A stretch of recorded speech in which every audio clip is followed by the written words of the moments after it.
지난 민수기 1장에서 인구조사를 하고 있다고 우리가 들었습니다.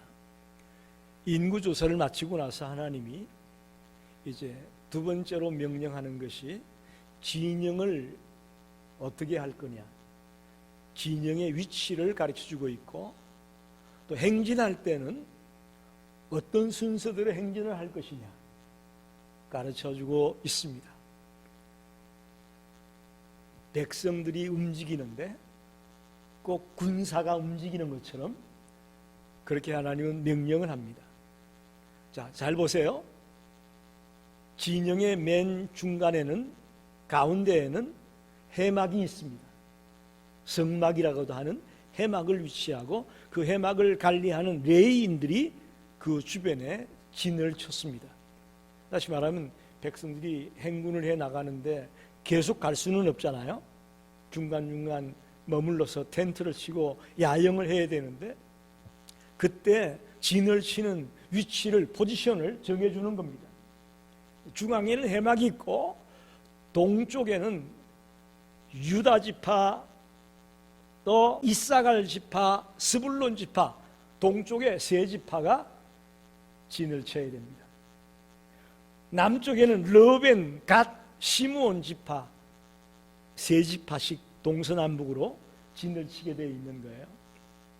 서쪽에는 에브라임, 므낫세, 베냐민 세 지파가 진을 쳤고, 북쪽에는 단, 아셀, 납달리, 이렇게 동서남북으로 세 지파씩 진을 치게 만들었습니다.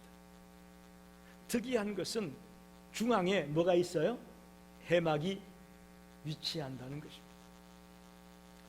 각 세 지파마다 리더 지파가 있습니다. 동쪽에는 유다 지파가 리더고, 남쪽에는 르우벤, 서쪽에는 에브라임, 북쪽에는 단 지파가 하나의 리더 역할을 해야 됩니다. 그래서 행진을 해 나갈 때도 그와 비슷한 포지션인데, 유다 지파가 이끄는 세 지파가 맨 앞에 가고, 그 다음에 르우벤 지파가 이끄는 세 지파가 다음에 가고, 그 다음에 해막이 가는 거예요. 그리고 뒤에서 두 번째는 에브라임 지파가 이끄는 세 지파가 가게 되고, 마지막으로 단이 이끄는 세 지파가 가게 됩니다. 행진할 때에도 중앙에 뭐가 있어요? 해막이 있는 거예요. 그래서 오늘 민수기 2장 전체를 통해서 우리가 깨닫게 되는 것은, 이스라엘 백성이 광야 생활을 하면서 해막을 중심으로 늘 움직였다는 것입니다. 또 생활 자체가 해막을 중심으로 생활이 되어졌다는 것을 볼 수가 있습니다. 즉 이스라엘 민족의 구심점이 해막이었습니다. 이것은 달리 말하면 하나님의 임재 가운데 살아가라고 하는 메시지가 담겨 있다고 봅니다. 평범해 보이는 그런 이야기지만 이 속에는 깊은 진리가 담겨 있습니다. 믿음의 백성들은 하나님의 임재를 느끼면서 살아가야 된다라고 우리에게 말하고 있습니다. 여러분 어떻습니까? 지난 한 주간 살아가면서 하나님의 임재를 느끼며 사셨습니까? 아침에 눈을 떠서 저녁에 눈을 감을 때까지, 심지어는 잠자는 그 시간까지도 하나님의 임재 가운데 내가 살아가고 있는지 느끼셨습니까? 우리가 그게 잘 안 돼요. 하나님의 백성이라고 말은 하지만 실제로 생활 속에서 순간순간마다 하나님이 나와 같이 계시구나 하는 것을 우리가 의식하고 느끼며 살아가야 되는데, 그게 잘 안 될 때가 많습니다. 그래서 오늘 말씀 속에서 우리는 그 주님의 음성을 듣게 되고 또 깨닫게 되는 복된 시간이 되기를 간절히 원합니다. 첫째는 해막 중심으로 살아간다는 이야기는 하나님 중심으로 살아라, 그런 말입니다. 하나님을 중심에 모시고 살아가는 자가 되라, 그분 말씀입니다. 2절에 보면 이스라엘 자손은 각각 자기의 진영의 군기와 자기의 조상의 가문의 기호 곁에 진을 치되 해막을 향하여 사방으로 치라. 해막이 가운데 있고 동서남북으로 세 지파씩 12지파가 진을 쳐라. 즉 중앙에는 해막이 있다. 그것은 하나님 중심으로 살아라 라는 메시지다. 이렇게 해석할 수 있습니다. 하나님의 백성은 그 삶의 중심에 하나님이 계십니다. 할렐루야. 그것은 생명의 주와 복의 근원이 되는 하나님을 중심에 모시고 사는 삶입니다.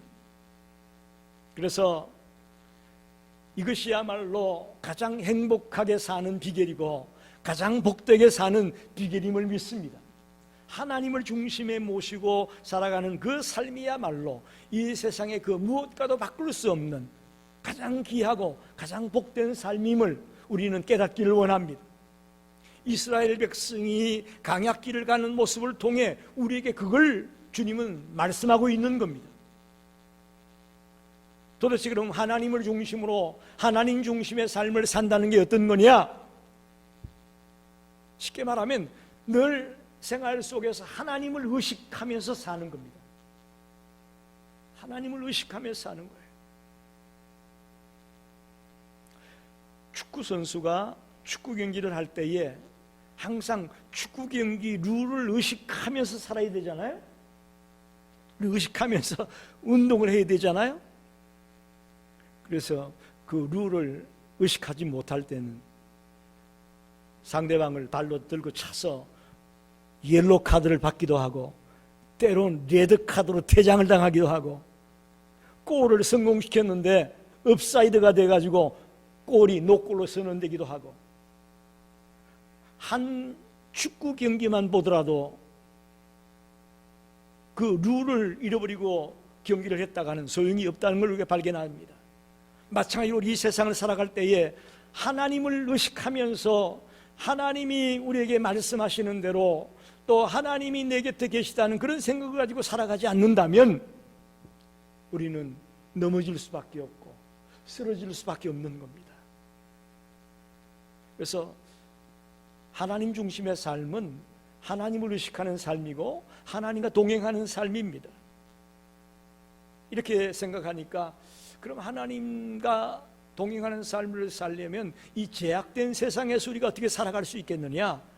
그래서 때론 기도원에 들어가서 살리는 사람도 있고 또 옛날 같은 경우에는 땅굴 파고 땅굴 속에 들어가서 세상과 완전히 단절하고 살아가려고 하는 사람도 있습니다. 여러분, 그건 아닙니다. 하나님 중심의 삶이 죄와 세상과 단절하기 위해서 숨어서 사는 거 아닙니다. 우리는 비록 제약된 세상 가운데 살고 있을지라도 그 죄를 멀리하고 경건한 거룩한 삶을 살아가려고 몸부림치는 자의 모습이 바로 하나님 중심의 삶이라고 믿습니다.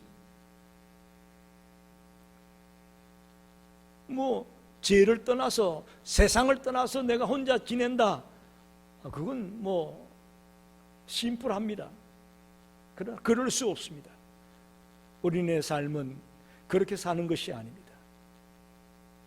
죄악이 간영한 이 세상 속에 살아가면서도 거룩하게 하나님의 자녀답게 살아가는 그런 모습을 주님은 원하시는 겁니다.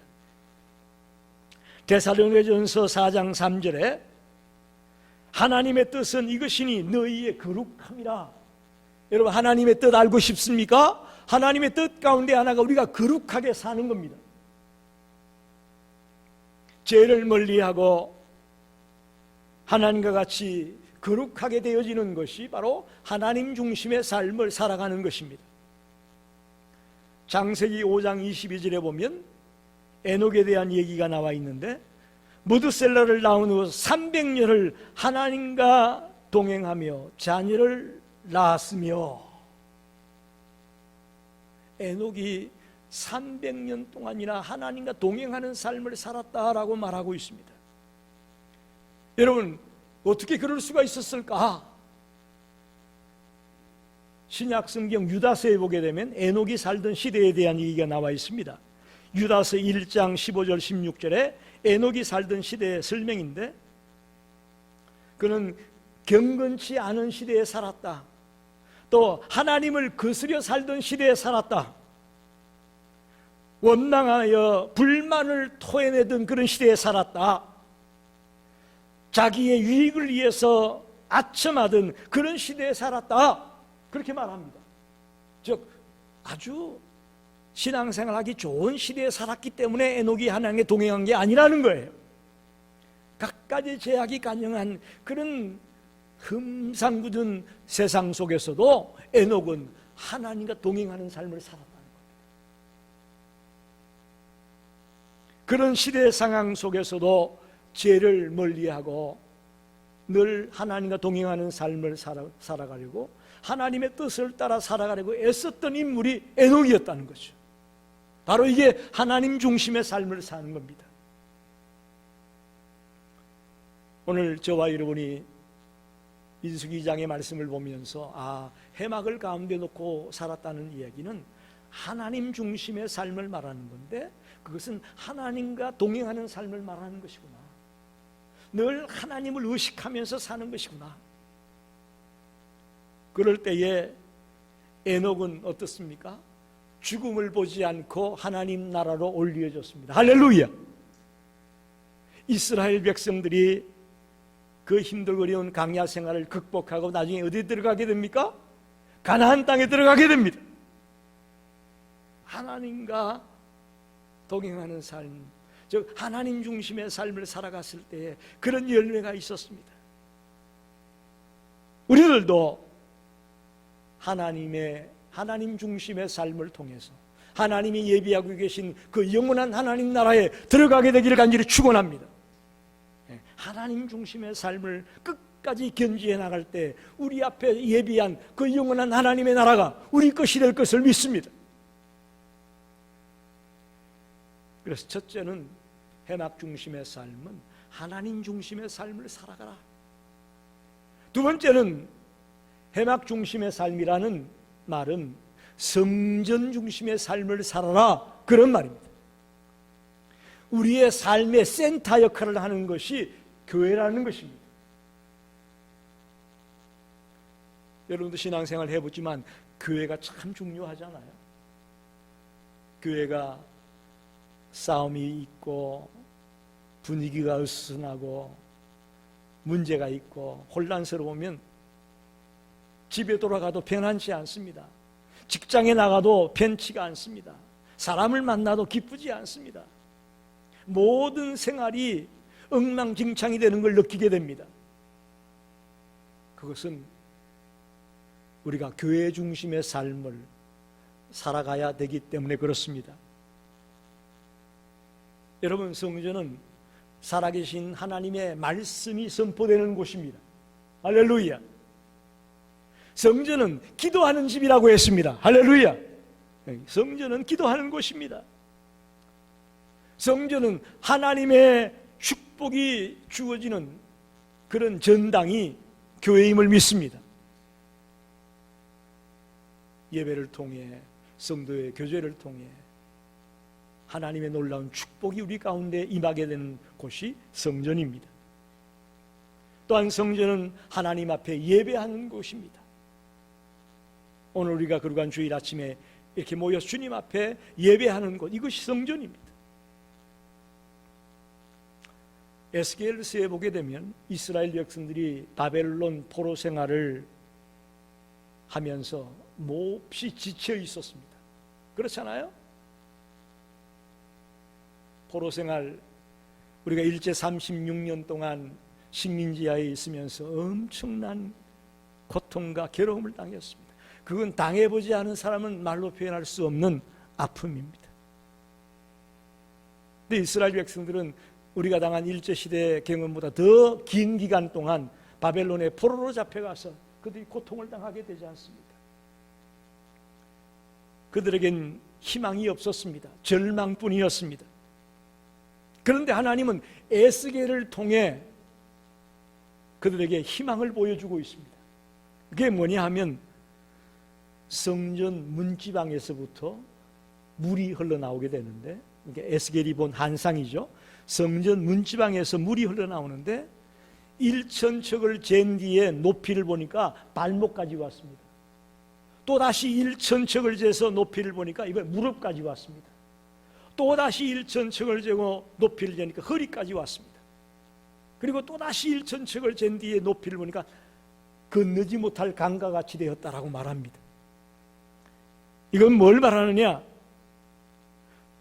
성전에서 나온 물이 가는 곳마다 생물이 다시금 소생하게 되고 다시금 회복되는, 다시금 희망이 넘치는 그런 것으로 바뀌어진다라는 메시지가 이 속에 담겨 있습니다.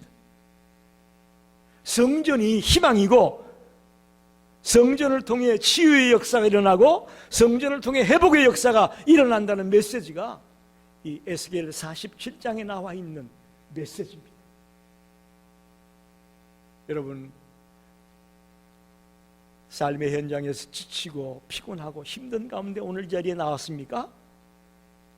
이 자리에서 성전 중심으로 주님께 뜨겁게 예배하는 가운데 놀라운 주님의 치유의 역사가, 놀라운 회복의 역사가, 놀라운 어루만짐의 역사가 이곳에 넘치기를 축원합니다.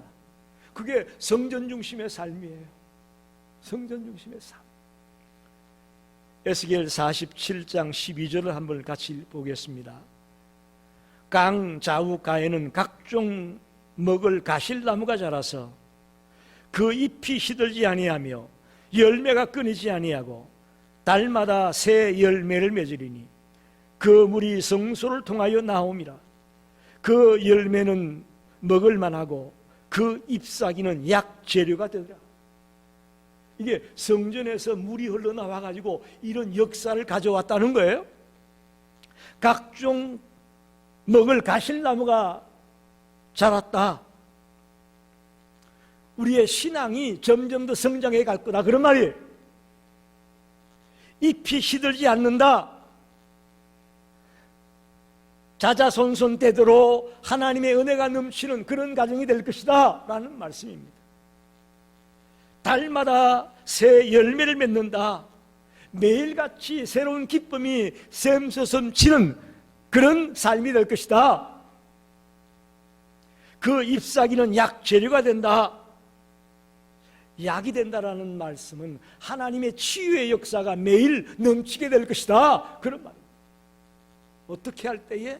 성전 중심의 삶을 살아갈 때에 우리의 신앙이 성장하고 우리만 믿고 기뻐하는 것이 아니라 자자손손 주님을 믿게 되는 역사가 일어나게 될 것이고 항상 기쁨으로 충만하게 되고 치유의 역사가, 고침받는 역사가 일어나게 되는 기적이 일어날 것이라는 것입니다. 여러분, 이스라엘 백성들이 절망하고 좌절했을 때에 성전 중심의 삶을 통해 회복이 일어날 것을 말씀했듯이 오늘 저희들도 이 해막 중심의 강야 생활을 바라보면서 그렇구나, 내가 매번 생활의 센터 역할을 이 교회에다가 성전에다 둬야 되겠구나, 그렇게 마음 먹게 되시길 바랍니다. 요한복음 7장 38절에 나를 믿는 자는 성경의 이름과 같이 그 배에서 생수의 강이 흘러나오리라.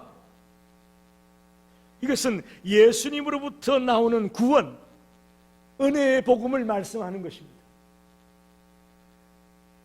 그 복음이 구체적으로 표현된 것이 무엇일까요? 그게 바로 교회입니다.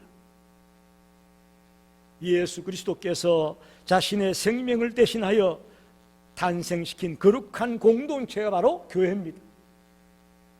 교회로부터 흐르는 생명수는 그것이 이르는 곳마다 죽어가는 영혼을 살리고 병들어 있는 영혼을 고치고 회복시켜서 아름다운 열매를 맺게 할 줄로 믿습니다. 아무쪼록 우리의 삶이 성전 중심의 삶으로 바뀌어지게 되기를 간절히 축원합니다. 마지막으로 해막 중심의 삶을 살라는 얘기는 쉽게 말하면 하나님의 임재를 느끼며 살아라, 그런 말입니다. 하나님의 임재를 느끼며 살아라. 즉 이스라엘 백성들이 진을 치고는 가운데 해막을 두었으니 우리 마을 중심에는 항상 주님이 계시다라는 생각을 했지 않겠습니까?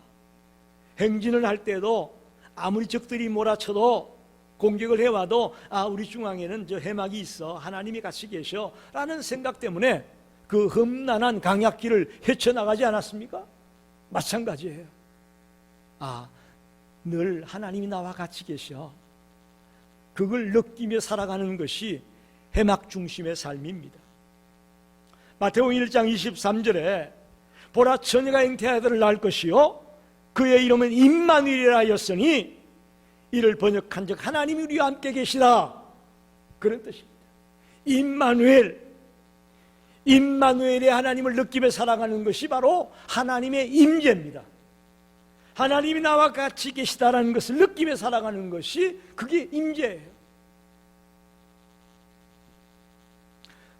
프랑스 출신의 운동선수였다가 또 군대 생활도 했던 로렌스 형제라는 분이 계십니다. 그는 갈멜 수도에 들어가서 죽을 때까지 수도사로 생활을 했던 사람입니다. 1600년대 사람이에요. 근데 그가 아주 유명한 책을 썼습니다. 현대인을 위한 하나님의 임재 연습. 하나님이 나와 같이 계시다는 것을 어떻게 연습할 거냐? 수도원에서 수도사로 지내면서 자기가 경험한 것들을 쓴 책입니다. 아주 깊이가 있는 책이에요. 그 책에 하나님의 임재를 경험하는 6단계 연습 방법을 제시합니다. 여러분 잘 들으세요. 그동안 하나님을 의식하지 못하고 하나님의 임재를 모르고 살았다면 지금 얘기하는 말씀을 통해서 저와 여러분이 하나님의 임재를 연습하게 되고 이제 내 것으로 만들게 되기를 축원합니다. 첫째는 삶의 정결함입니다.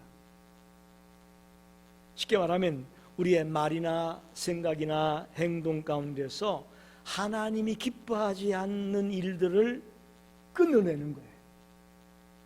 삶의 정결함을 통해 우리는 하나님의 임재를 연습할 수가 있습니다. 죄는 하나님과 우리의 관계를 멀어지게 합니다. 그렇잖아요, 그죠? 죄를 지면 기도도 안 돼요. 찬양도 안 돼요. 예배 드리는 것도 신나지 않아요. 신앙생활이 신이 안 납니다. 그럴 때는 여러분, 내가 하나님 앞에 죄를 지었나? 하나님 말씀에 내가 잘못된 것을 하고 있나? 라고 생각하면 틀림없습니다. 그래서 로렌스 형제는 첫째로 중요한 것이 우리의 삶이 정결해야 된다는 겁니다. 그래야 늘 하나님의 임재를 느낄 수 있다는 거죠. 두 번째는 집중입니다. 집중.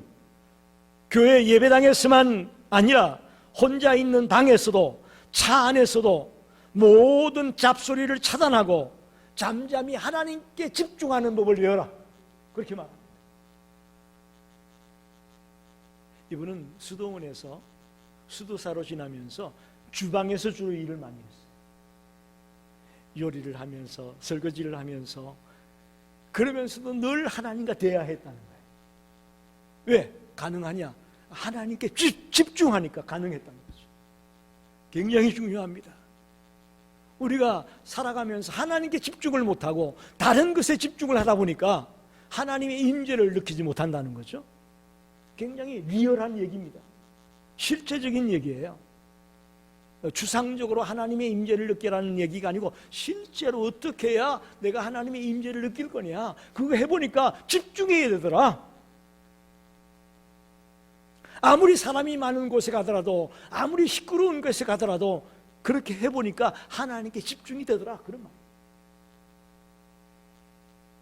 세 번째는 하나님을 바라보자 라고 말합니다. 아침에 일어나서 첫날 새날을 주신 하나님께 감사하며 시작하십시오. 그 하나님 바라보는 거예요. 학교나 직장에 가서도 먼저 시작하면서 하나님을 인정하고 하나님 도와주세요 라고 하는 겁니다. 저녁에 돌아와서 잠자리에 들기 전에도 하나님 하루를 잘 살게 하고 이렇게 평안히 쉴 수 있는 가정 주심을 감사합니다 라고 하나님 앞에 기도한다면 그게 바로 하나님 바라보는 거예요. 뭐 대단한 일을 해야 하나님 바라보는 거 아니에요. 눈을 떠서 하나님 앞에 기도하고 또 하루를 시작하면서 하나님께 도와달라고 하고 하루를 마치면서 하나님 잘 살게 해주셔서 감사합니다 라는 것이 하나님 바라보는 거라는 것이죠. 그래서 매사에 어떤 일을 하기 전이라든지 어떤 일을 한 뒤에 꼭 하나님 앞에 감사의 기도를 드리고 또 하나님과 대화를 나누는 그런 성도가 되기를 바랍니다. 네 번째는 굴복이라고 말합니다. 굴복. 하나님께 이렇게 고백하라는 겁니다. 주님, 저는 온전히 당신 것입니다. 전심으로 주님을 사랑합니다. 제 마음을 당신 것으로 바꿔주십시오. 로렌스 형제는 그렇게 늘 기도했다는 것입니다. 내 속에 있는 걸 당신 것으로 바꿔달라고 기도했다는 것입니다. 그걸 굴복이라고 표현을 했습니다. 이렇게 매일 고백하다 보면 자기의 마음속에 사랑이 샘솟게 되고 주님과의 관계가 회복되는 것을 체험했다는 것입니다. 우리는 보통 기도한다 그러면 우리가 구해야 될 기도 제목 리스트가 있잖아요, 그죠? 매일 성도님 이름 쭉 리스트가 있습니다. 아무개는 어떻고 아무개는 어떻고 그런 리스트를 정해놓고 우리가 기도할 때가 참 많습니다. 좋은 거예요. 그러나 그보다는 로렌스는 이렇게 말합니다. 주님, 주의 종이 듣겠습니다. 주님 말씀해 주십시오 라고 기도한다는 거죠. 내가 구해야 될 리스트보다도 더 중요한 게 주님 말씀해 주세요. 내가 듣겠어요. 나에게 뭘 원합니까? 하고 기도했다는 거예요. 이걸 굴복이라고 표현했습니다. 우리는 기도를 때론 오해합니다. 뭐예요? 도깨비 방망이로. 내가 필요한 거 달라고 할 때 기도 쓰는 거예요. 도깨비 금 나와라 뚝딱 하면 금이 나오고 은 나와라 뚝딱 하면 은이 나오는 것처럼 기도를 그렇게 사용하려고 합니다. 아닙니다. 하나님은 인격체입니다. 할렐루야. 우리와 대화가 가능하고 우리와 교제가 가능하고 할렐루야. 그분께 주님 나에게 뭘 원하십니까? 주님 내가 지금 해야 될 일이 무엇입니까? 라고 먼저 물어보는 그런 굴복의 자세가 하나님의 임재를 체험하는 비결이라고 말하고 있습니다. 다섯 번째는 습관입니다. 처음에는 어렵지만 꾸준히 임재를 연습해 나가다 보면 그게 이제 습관이 된다는 거예요. 그래서 이제 항상 무슨 일을 하더라도 하나님 임재 가운데 나도 모르게 살아가게 된다는 겁니다. 습관이 참 무섭잖아요. 그죠? 더울 때 한국에 나가면 굉장히 힘들다는 얘기들을 많이 합니다. 물론 한국에도 다 집집마다 에어컨이 있긴 하지만 전기요금 때문에 잘 못 틀잖아요. 그런데 우리가 왜 힘드냐? 미국에서는 그걸 늘 익숙하게 아무런 생각 없이 사용을 하다가 한국에 가서는 그런 것 때문에 하지 못하게 되니까 불편함을 느끼듯이 우리가 나도 모르게 늘 습관적으로 해오던 것이 있다면 그게 저절로 되어진다는 거예요. 하나님의 임재를 끊임없이 연습하고 끊임없이 갈구해 나가다 보면 이제 완전히 그게 몸에 배어가지고 이제 어디를 가든지 간에 하나님 임재 가운데 사는 자로 변화될 수 있다라고 말합니다. 할렐루야. 우리 모든 성도들이 이제는 그렇게 됐으면 좋겠어요. 지금부터 끊임없이 하나님의 임재를 연습해 나가서 이제 완전히 몸에 배어가지고 비행기를 타도 차를 타도 배를 타도 또 남의 나라에 가도 친척집에 가도 친구들을 만나도 항상 나도 모르게 습관적으로 하나님 임재를 느끼면서 살아가는 그런 성도로 바뀌어지길 바랍니다. 마지막으로 여섯 번째는 하나님과 하나 되는 것이다 라고 말합니다. 하나님과 하나 되는 상태에 도달하려면 세상의 즐거움을 찾는 감각과 영을 억제해야 된다. 세상적인 쾌락을 추구하는 것보다 하나님이 원하는 것이 무엇인가를 먼저 생각하라, 그런 말이에요. 오늘 현대인들은 쾌락을 좋아합니다. 뭐 재밌는 게 없어? 친구들 모이거나 사람을 만나면 뭐 재밌는 거 없냐? 전부 다 재밌는 것만 찾아요. 그게 우리 실상 아닙니까?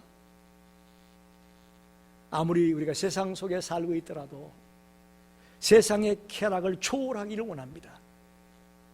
그럴 때 우리는 하나님의 임재를 경험할 수가 있고 하나님과 동행하는 삶을 살아갈 수 있다는 것입니다. 이게 바로 로렌스 형제가 말하고 있는 6가지 하나님 임재를 경험하게 되는 방법을 이렇게 제시했습니다. 이것을 통해서 우리의 믿음이 성장해 나가고 더 깊이 하나님과 동행하는 성도가 될 수 있음을 믿습니다. 이스라엘 백성들이 강약길을 걸어가면서 무기가 좋고 그들이 신체적으로 뛰어나고 해가지고 이기는 거 아니에요. 그들이 적들의 공격을 막아내고 끝까지 가나안 땅까지 갈 수 있었던 것은 믿음입니다. 하나님의 임재를 믿고 하나님이 같이 계시니까 감당할 수 있다라는 확신이 있기 때문에 그들이 이겨냈습니다. 가나안 땅에 들어갔습니다. 마찬가지예요. 우리도 이 강야와 같은 세상을 살아가면서 이겨낼 수 있는 비결은요, 하나님이 나와 같이 계시다는 믿음 때문임을 믿습니다. 이 믿음 가지고 우리도 넉넉히 이기게 되기를 간절히 축원합니다. 말씀을 정리합니다. 민수기 2번째 강의는 하나님이 이스라엘 백성의 진영의 위치를 정해주는데 동서남북 사방에 세 지파씩 진을 치고 가운데는 해막을 위치하라는 겁니다. 행진에 나갈 때도 마찬가지입니다. 앞에 6지파, 뒤에 6지파, 그리고 가운데 해막이 움직여라, 그렇게 말하고 있습니다. 항상 그들의 강야 생활의 센터에는 성전이 있었습니다. 그게 바로 하나님 중심의 삶, 성전 중심의 삶, 하나님의 임재를 느끼며 살아가는 삶을 우리에게 가르치고 있는 겁니다. 한번 묻습니다. 여러분, 지금까지 살아오면서 하나님의 임재를 느끼며 사셨습니까? 그렇게 한 분도 계시겠지만 만에 하나 좀 부족했다고 느꼈다면 오늘 말씀을 통해 이스라엘 백성처럼 나도 하나님의 임재를 느끼며 살아야 되겠구나 라고 결단하기를 바랍니다. 그래서 하나님의 임재를 체험하다 보면 우리가 거룩한 삶을 살게 되고 또 우리의 믿음이 굳세어져서 어떤 일이 닥치더라도 넉넉히 이기는 자가 될 것을 믿습니다. 그래서 승리하는 저와 여러분이 되기를 간절히 축원합니다. 기도하겠습니다.